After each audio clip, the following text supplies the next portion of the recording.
This is Sarah Cage, and I'm joined again by my co-host Adam Olsen, and we're welcoming back Jana Gregory, a senior manager in Embark's capital markets practice. She appeared on our kickoff episode of the IPO mini-series, and we are excited to have her back to talk through the financial statement requirements and common issues, or the actual number crunching. So let's get to it. And before we get too far into the details, Adam, can you tell me why this is a challenging area? Yeah, so it's challenging for a number of reasons. I think obviously the preparation of the financial statements that go into kind of the offering document is one of the biggest undertakings that management's going to have to, sort through. And largely it's because their historical financial statements that they likely were preparing on a US GAAP private company basis in many cases aren't going to be sufficient. So there's a number of challenges you have to think through. Some of those are inherent with who ultimately is going to be the registrant. So there could be complexities involved in deciding who do we actually need to be creating financial statements for. So if you kind of think about situations where a company might be carving out a piece of the business to take public, so having to create carve out financial statements, or maybe it's a recently formed entity, whether it was, commiserated through new co-formation or something along those lines, where then you're having to figure out, do we have any predecessor entities that we need to have financial statements for?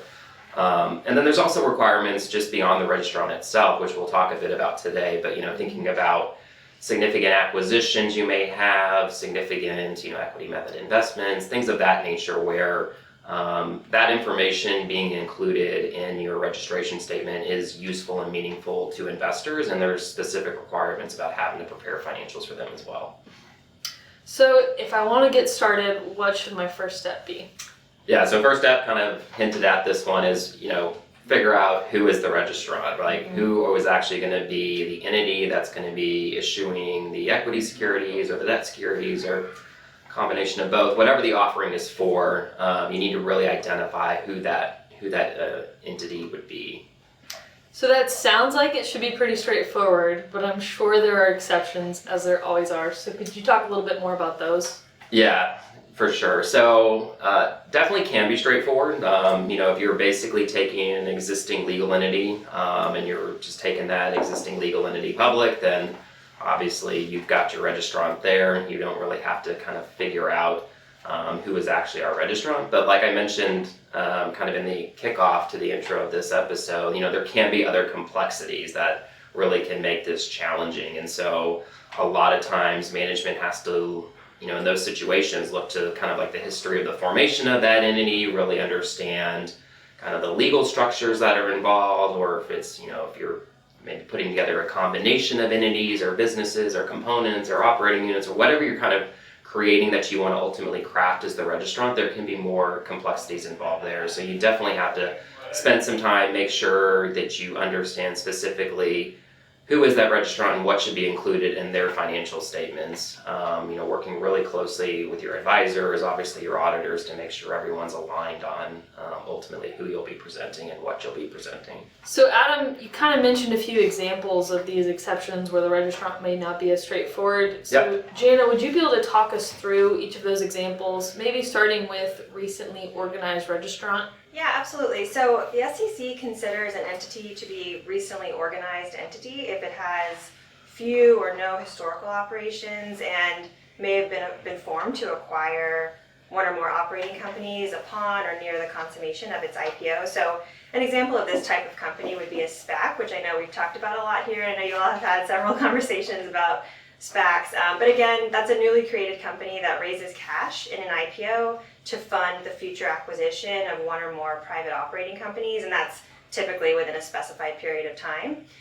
So the financial statements of a recently organized registrant must be presented in an initial filing, even if that company doesn't have historical operations. So in these cases, you'll have an audited seed money balance sheet of the newly formed registrant, typically as of the date of incorporation, to show that initial capitalization of the entity. And statements of operations, comprehensive income, and cash flows can be omitted if there has not been activity other than that formation transaction. But then just keep in mind though, those financial statements must still comply with the form and content requirements of Regulation SX, which I think we'll be talking about quite a bit throughout the conversation today. Awesome. And I think the next example was predecessor entities. So what comes into play with those? Yes, if a registrant has not had substantive operations for all of the periods presented in an IPO, it becomes important to consider whether the registrant has a predecessor company or business. And the SEC's definition of predecessor here is pretty broad. So for purposes of financial statements, designating an acquired business as a predecessor is generally not going to be required except in situations where a registrant succeeds to substantially all of the business of another entity, and then the registrant's own operations before that succession appear to be insignificant relative to the business operations it assumed. So thinking, what is the makeup of that entity? Like, did the registrant not really have significant operations prior to that acquisition?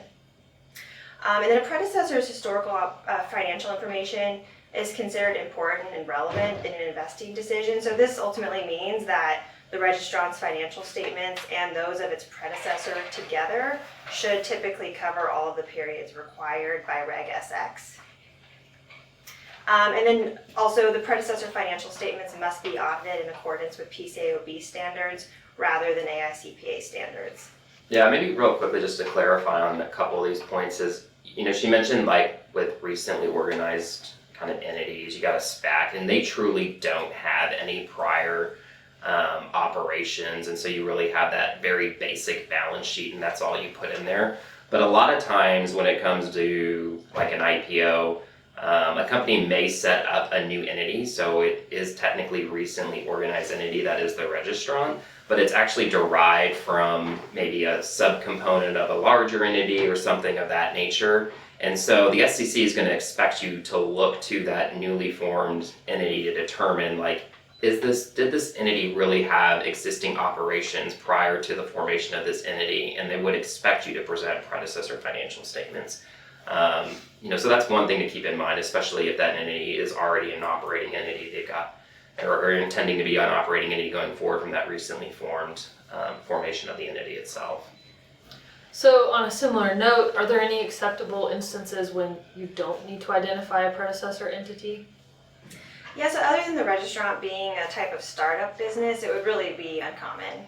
And then the last one, let's talk about Carve Out Entities. This is something we've hit on in past episodes, so shameless plug to go check out that episode. But for today, could you just give us a quick flyby of how Carve Out Entities could be relevant in preparing their financial statements for an IPO? Sure, and I think Adam mentioned this already too, but a carve-out entity is when a parent company segregates or carves out a portion of its operation. So you think here a segment, multiple segments, a subsidiary, even a line of business or multiple lines of business. And the entity prepares a distinct set of financial statements for that carve-out business, which we call carve-out financial statements. And those carve-out financials might be prepared in preparation for a sale, a spin-off, or an IPO. So in that IPO scenario that we're talking about today, it's really critical that the carve-out financial statements reflect the assets and operations of the registrant or its predecessor, so that those financial statements of the carve-out business include all costs of doing business. That's a common phrase or term you hear when you're preparing carve-out financial statements.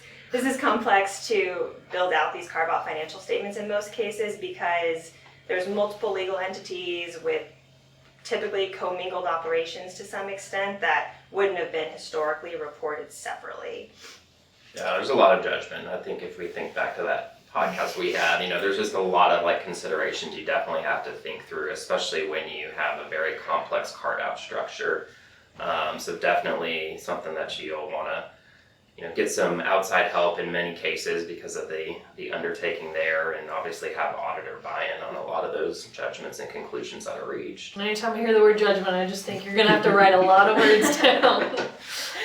All right, so once we've determined the registrant and know whose financial statements we're preparing, how do we determine the time periods we're required to present for the annual financial statements? Yeah, so I'll take that one. So for the registration statement for your annual audited financial statements, a registrant's typically going to present 2 years of a balance sheet and then 3 years for all your other financial statements, so you got income statement, equity, your cash flows. And then just one other thing to mention, and kind of alluding back to our kickoff episode where we talked about issuer types, there's a couple other issuer types that are afforded some benefits, particularly with the registration statement and the number of periods they have to present. So emerging growth companies, EGCs, and then the smaller reporting companies, the SRCs. If you qualify as one of those types, you then are limited to only having to present 2 years of a balance sheet, but then also just only 2 years of income statement, equity statements, and cash flows as well. So just some relief provided there, which is always welcomed. So that was annual. What about interim statements? When are they required and when are they not? Yeah, so I guess the big word here is it depends. So one thing to keep in mind as you're preparing your registration statement is that EGCs and non-EGCs do have the ability to omit, kind of interim financial statement periods from their draft registration statement that they'll submit. If it's, basically expected that those statements are not going to be required at the time of when that registration statement will become effective by the SEC. If that's not the case, then generally you would already be including those interim financial statements in your draft registration statement. And so that's just one thing to kind of keep in mind, is that the timing of when things happen really kind of drive the interim periods and whether or not those need to be included.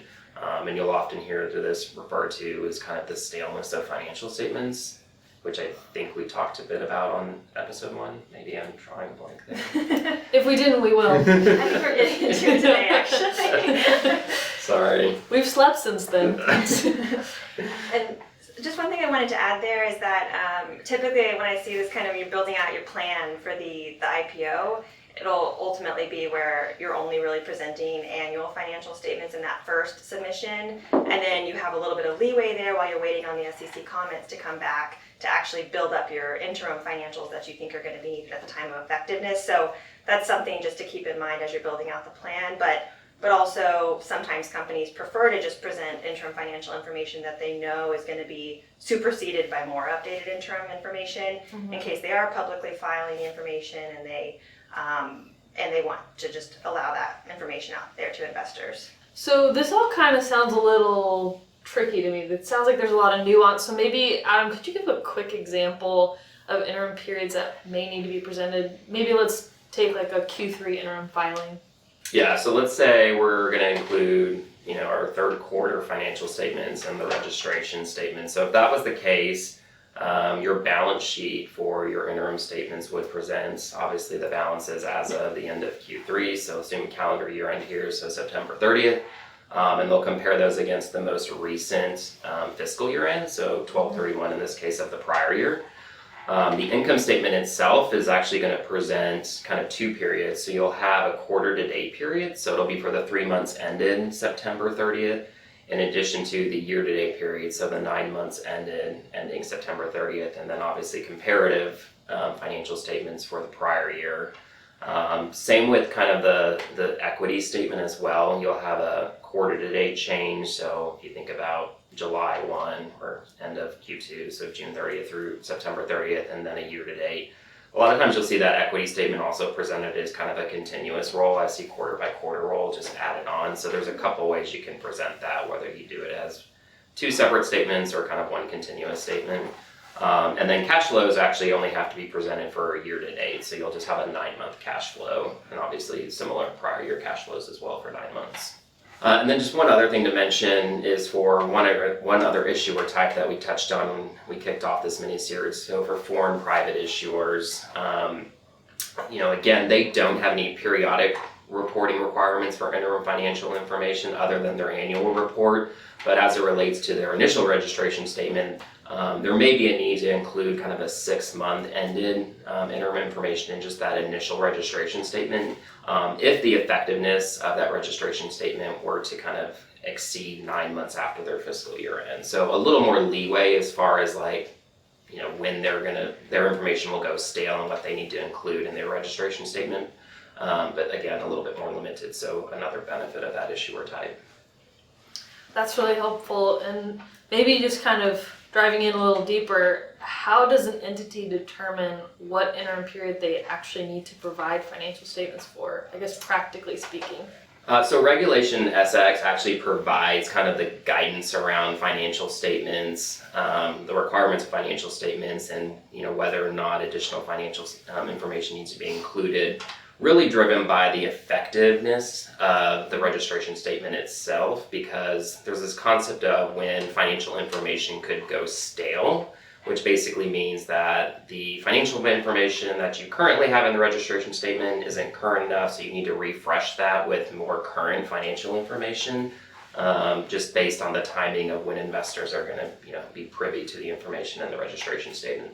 So there's actually some strict parameters around this, specifically with the dates of when things go stale.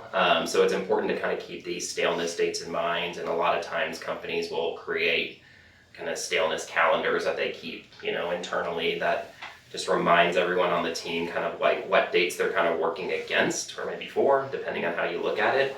But in general, the financial statements in an IPO filing cannot be more than 134 days old, which is basically viewed as the gap between the date of the filing or effectiveness and the date of the latest balance sheet. So that can't exceed 134 days. One thing you have to keep in mind is that if you have third quarter financial information included in your registration statement, that's going to be considered timely through the 45th day after the most recent fiscal year ends. So if you think about that, that takes you to February 14th. If we're a calendar year end, that's 45 days. After which, if that was the case, you went beyond that February 14th date, then that Q3 financial information that you had in that registration statement would be considered stale. And so what you would be expected to do is have to include then the next annual audited financial information in that registration statement. So, definitely things you want to keep in mind, that, as you're working towards, specific timing of when you think effectiveness is going to happen, is just looking at, do we have the most current information and being ready to provide that? If not, so a lot of companies, to Jana's point here, when they're kind of preparing for the IPO, they're kind of already thinking about when they expect effectiveness to be kind of provided by the SEC, and making sure that they've got all the requisite information ready to go. So we made sure in our promise to talk about staleness. We alluded to it. And so this sounds like a bad thing. It's not like French toast, which, tip for our listeners, that's the only time you want to use something stale. French toast tastes really good if you use stale bread. But we don't want our financial statements to go stale, because this is not French toast. So Correct. Could you provide an example to illustrate when those financial statements might go stale? Yeah, so kind of just keeping in line with our, our Q3 example that we used for the statements themselves. So let's say we're doing, we're expecting to do a 2021 IPO registration statement filing, all that jazz. And so the latest, financial balance sheet date that we have in our registration statement is going to be Q3 of the prior year. So we've got 9/30/2020 financial information. If the SEC does not declare our registration statement effective by February 14th of the following year, so February 14th, 2021, we're going to be expected to replace that interim financial information of Q3 with the annual audited financial information. So we'll have to include the 12/31/2020 financial statements, full disclosures, everything like that, and also have that be subject to audit. So that occurs even if the registration effectiveness comes in, the next, February 15th, one day it misses it, there's no leeway with that rule. So you got to really kind of monitor that, when things are going to go stale, and just be prepared to update any financial statements that need to be updated. And I might just add on this point, because I think we talked about this a bit in the first episode. For smaller reporting companies, there are some additional accommodations afforded. And so this is one of those where Q3 numbers are good through March 31st, right, as opposed to that 45-day February 14th number. Speaking of audited financial statements, what are the requirements for registrants' financial statements? Maybe include some interim financial information in there too, if you can. Yeah, absolutely. So most of this is probably common knowledge, but annual financial statements are of course required to be audited, whereas interim financial information is labeled unaudited. So that audit report for the annual financial statements Couple of things here. It must be issued by a public accounting firm registered with the PCAOB. And secondly, that audit report needs to refer to PCAOB standards. So PCAOB auditing standards are much more stringent than AICPA auditing standards. And those more stringent requirements result in lower materiality, which means more testing and less room for error, and everybody loves that. And so now, with respect to those interim financial statements being labeled unaudited, it's kind of a misnomer because they're actually required to be reviewed by the independent auditor, but it's under less stringent requirements than that audited information. But the audit review is conducted in accordance with PCAOB standards too. So one thing to note here is that if a company actually states that the interim financial statements have been reviewed, that report of the accountant on the review must be filed with those interim financial statements. So when we're thinking about the road to IPO and all the different facets that are required, Auditor Independence is one of the very first things that a company typically does.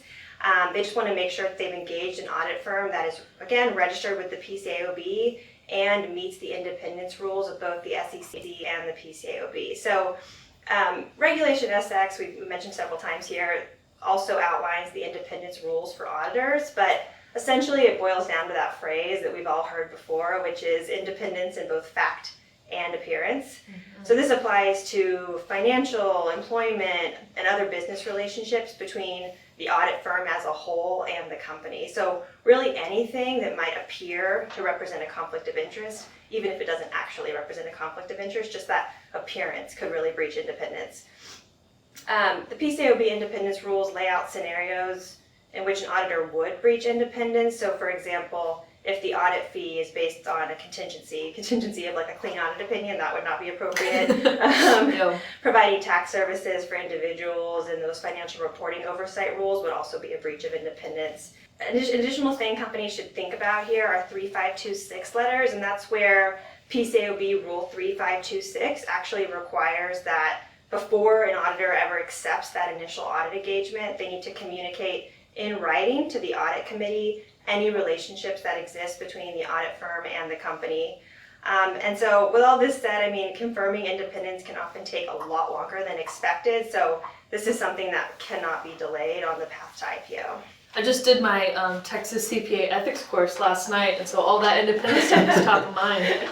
All those rules and regulations. Just there. one thing I'd also just quickly add, just around independence, is that there's different guidelines with the SEC also for what qualifies as like an affiliate of the company when you're thinking about independence. And so, you definitely want to make sure that you have identified all true affiliates that will qualify as an affiliate under the SEC rules, and your auditors will be looking at this as well, because they may, there could be chances where they also provided services to entities that maybe weren't an affiliate under kind of non-SEC affiliate kind of definitions, but now all of a sudden certain parties or entities all of a sudden become privy to that affiliate definition, and so some of those services may not be permissible. So that's another big exercise, is just really looking at all the other services that potentially not necessarily your auditors themselves, but obviously the audit firm that you're engaged with may have provided services for within the entity. And another issue I hear about from time to time is around the need for other entity financial statements. Can you help explain some of those rules? Yeah, so I'll start by talking about significant business acquisition. So when a significant business acquisition is consummated or is probable of being consummated, the registrant may be required to file financial statements of the acquiree, and that's Rule 305. You'll typically hear those financial statements referred to as Rule 305 financial statements. And existing registrants are subject to periodic reporting requirements for significant acquisitions, but before an IPO, a company isn't yet subject to those requirements, so management really has to be vigilant about evaluating its recent acquisitions to see if financial statements of the acquiree is required.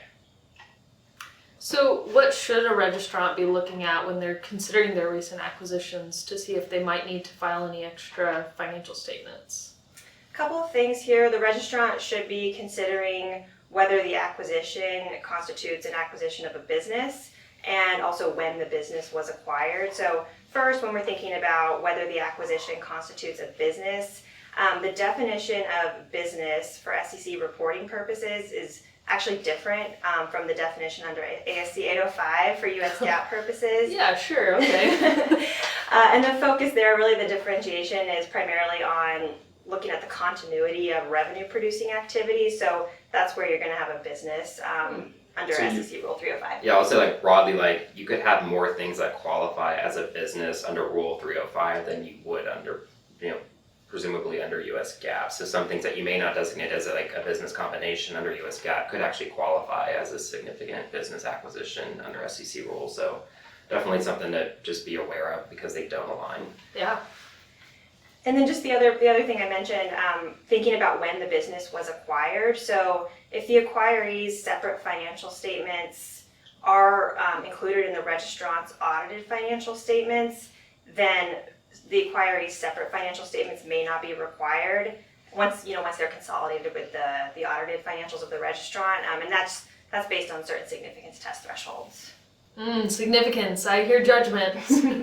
So I know these significance thresholds are all over the place sometimes. So for this specifically, how are those measured? So significance tests, there's 3 significance tests. There's an asset test, an investment test, and an income test. And the Rule 305 acquiree financial statements requirements are based on the highest of those 3 tests. So just laying that out quickly here, if that highest test does not exceed the 20% threshold, then you're good. No financial statements of the acquired business is required.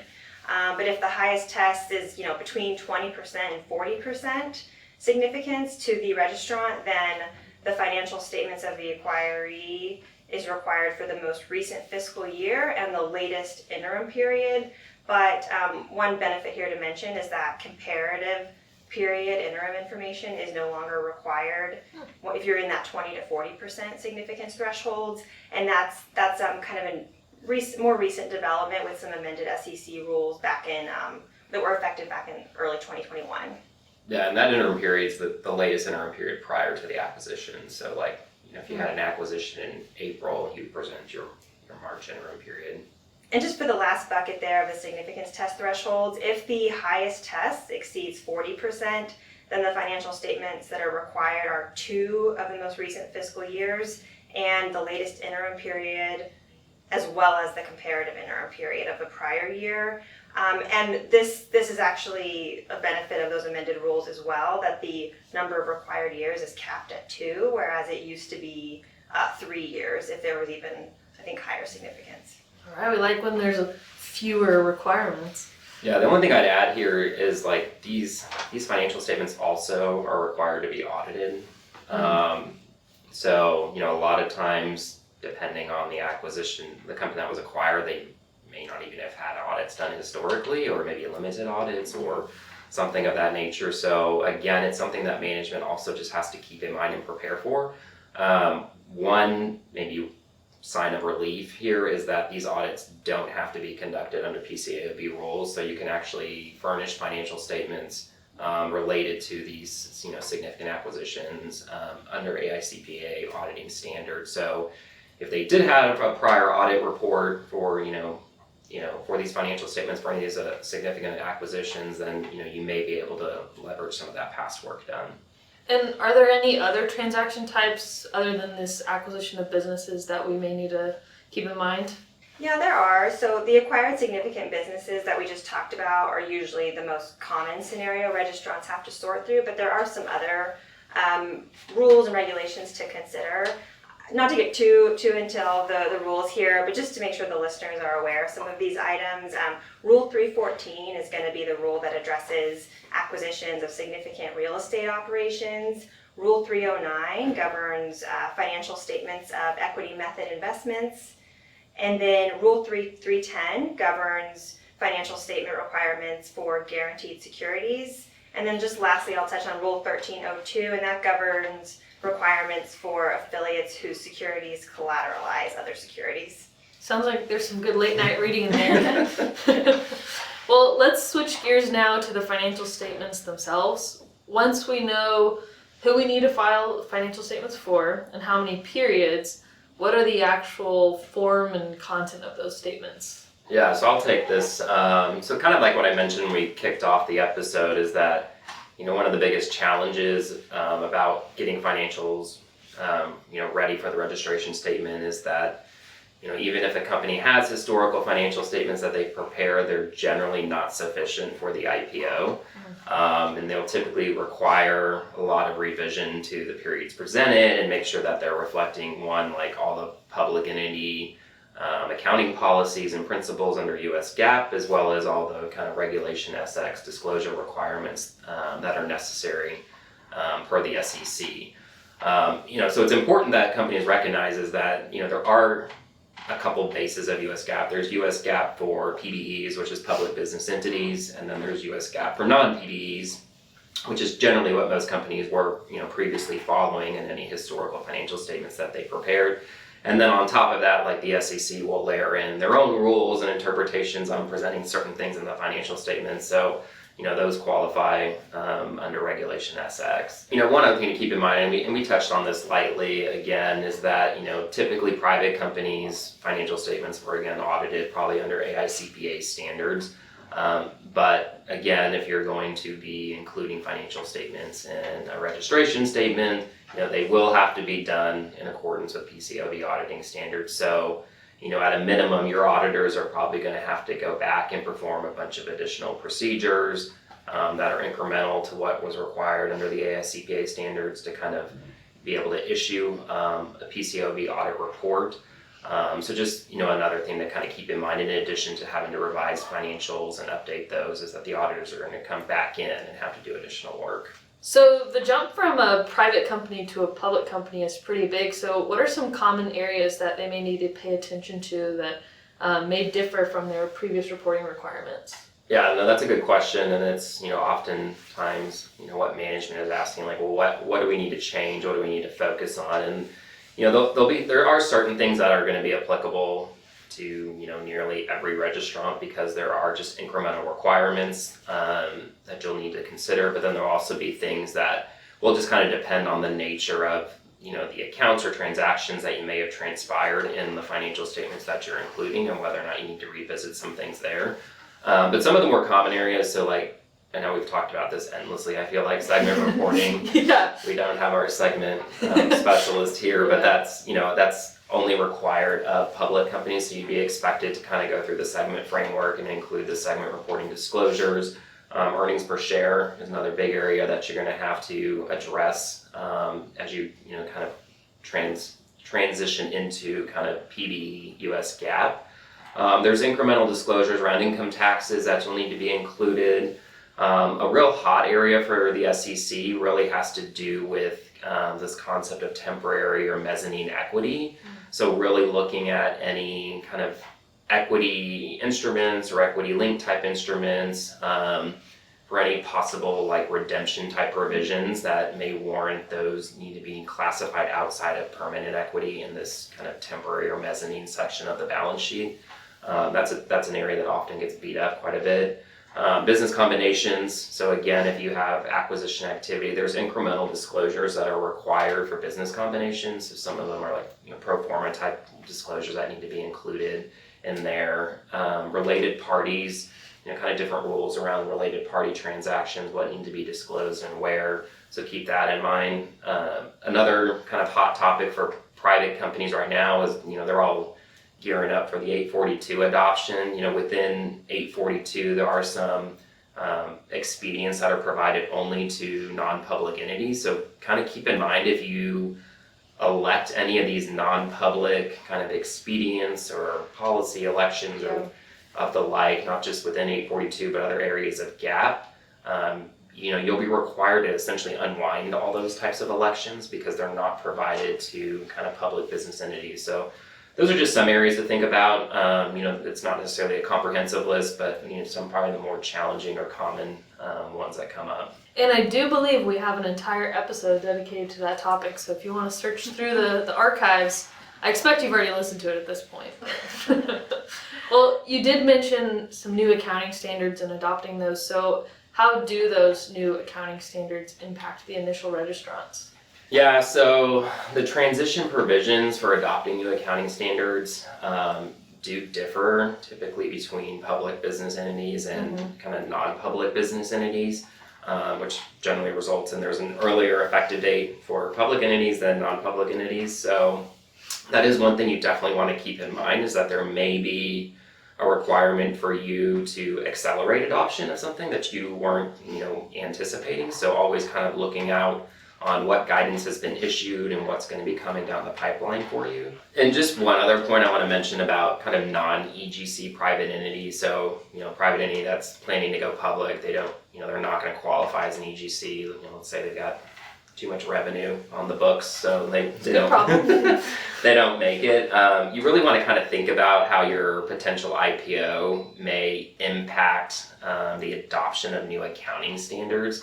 So for example, if you have a non-EGC calendar year in private entity that is going to elect to IPO after the adoption of a new accounting standard by using the required effective date for private entities. So to illustrate this better, let's say a private entity is adopting ASC 842, in 2022. That's when everyone has to apply it.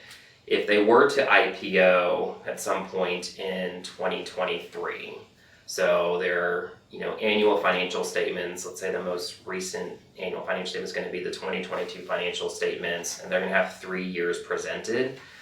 They're going to be required to retroactively apply ASC 842 to all the periods presented, because ASC 842 was effective for public companies in 2019, and so all periods are going to have to reflect that. So when you're thinking about your adoption and whether or not you qualify for certain things, you may want to, think about, do we actually need to apply this adoption to the earliest period versus doing kind of an effective date adoption. So just a couple things to keep in mind. I know that's kind of hard to illustrate, without visuals, I feel like, but it's one thing that I think does trip some people up, is realizing, oh crap, now I've got to push this even back further where we didn't evaluate it because of this kind of nuance here. Yeah, really helpful to keep that on their radar, just to even know that it exists.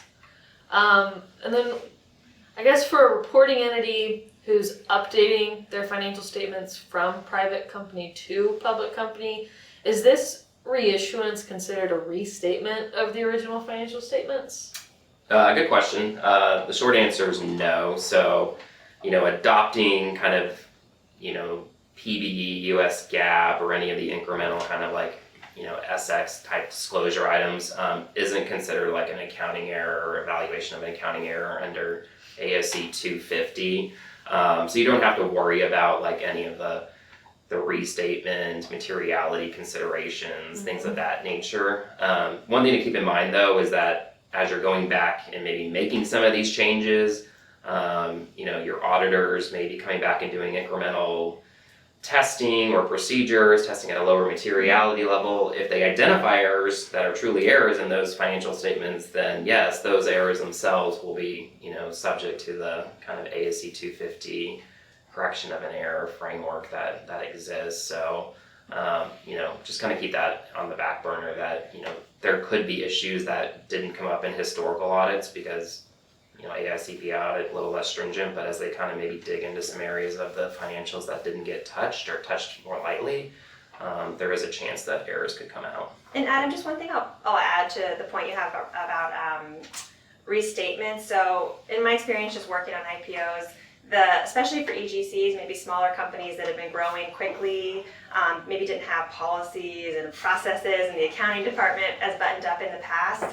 it's not that uncommon to be aware of some errors in the past, or maybe some things that need to be re-looked at and re-evaluated. So I guess I just wanted to caution to the listeners, this is typically going to need to be considered in some capacity in the process of uplifting the financial statements to the PCAOB auditing standards. And if you are aware of a potential restatement matter, that's something you're going to want to communicate early and often with the auditors to make sure you're reaching a conclusion and consensus on those items early on, so that they don't become like a long pull item that actually causes a delay in the IPO. Yeah, I would say it's better to restate your financial statements before you IPO versus Absolutely. like finding an error in the next year that was included in your registration statement and then having to restate something there. So, Absolutely. yeah, good point there. All right, and now that we've made all of our listeners sweat, but kind of comforted them a little bit, Hopefully. I think that's a really good place for us to land the plane on this episode.